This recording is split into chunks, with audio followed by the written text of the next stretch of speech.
Marc Harriman, partie 2. Bienvenue pour Code No Code, apprenez à coder en une seule minute. Donc, vous verrez pas beaucoup de vidéos comme ça sur YouTube où en une minute vous devenez programmateur et pourtant c'est pas une blague, je suis sérieux avec vous. Tout d'abord une petite visite guidée de mon logiciel Code No Code. Une petite visite guidée du passé, où on revient sur le passé, qui a créé vraiment l'ordinateur, donc la petite histoire du C et du C++. Le C a été inventé au cours de l'année 1972, mais je précise que les recherches ont commencé en 1970 et pas 1972, dans les laboratoires Bell par Dennis Ritchie et Ken Thompson. Donc en 1978, Brian Kernighan, qui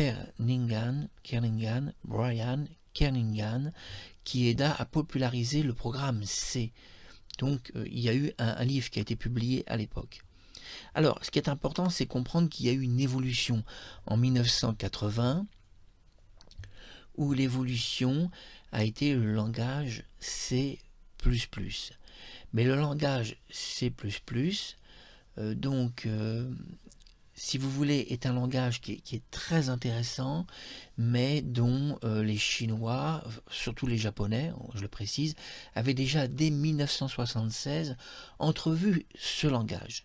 Même s'il a été créé, nous le savons complètement par la source que Wikipédia vous dit, c'est en effet Jarn, donc difficile à prononcer, c'est un suédois si je ne me trompe pas, c'est cela. Strostrup, si je ne me trompe pas, il était suédois, bien que je peux me faire une erreur. Mais en tous les cas, il avait créé le programme C++, et ce programme C++, qui est un excellent programme, n'a pas été adopté par Microsoft, qui n'a pas voulu d'ordinateur en C++.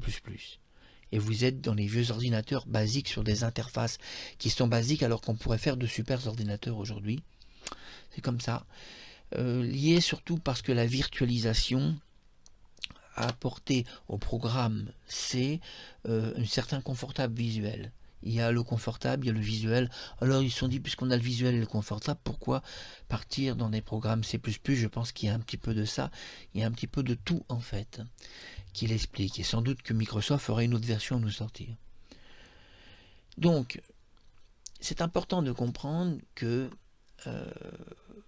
le portable ici, not paid, donc vous voyez ici je vais fermer la source et je vais ouvrir à nouveau cette source parce que j'ai ouvert une source, et cette source c'est un logiciel qui est protégé, c'est début.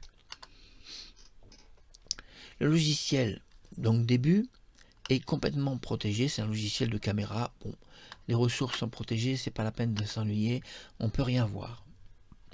C'est pas le cas sur le Resource Hacker. Sur le Resource Hacker, le logiciel qui était protégé ne va plus du tout l'être, et voilà donc la différence. Je rappelle pour ceux qui ne connaissent pas ce logiciel que Resource Hacker est un logiciel créé par Angus Johnson, et oui, il ne faudrait pas sous-estimer ce logiciel qui permet de hacker tous les systèmes, pratiquement tout. C'est du bon, du très très bon.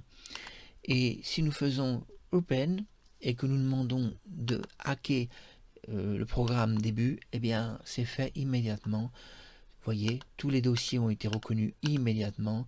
Et si nous allons dans la chambre des dialogues, qui permet de voir l'interface visuelle, parce que le dialogue c'est le visuel, dites-le vous, et évidemment avoir un visuel c'est toujours intéressant.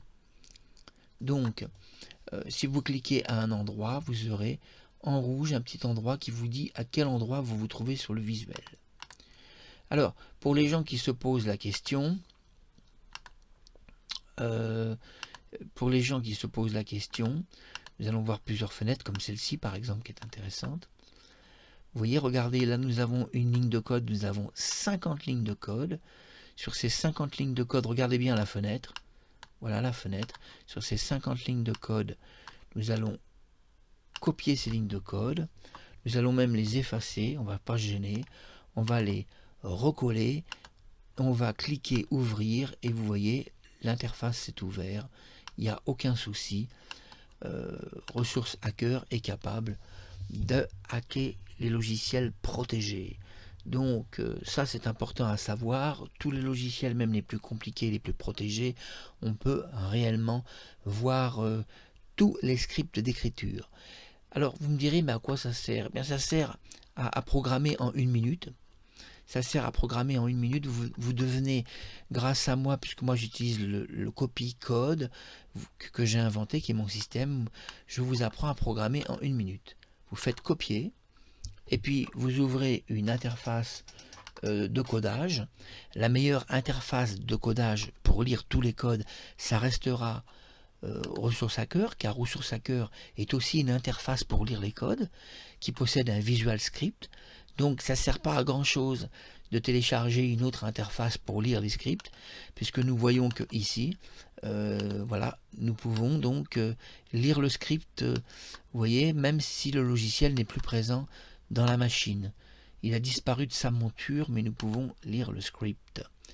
Donc, vous voyez que si je recommence, nous pouvons le lire à l'infini, le script, il existe. Donc, très intéressant.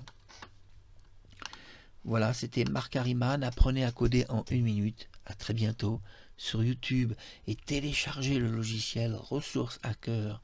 Gênez-vous pas et commencez vos recherches et commencez à apprendre le codage en 1 minute. À très bientôt.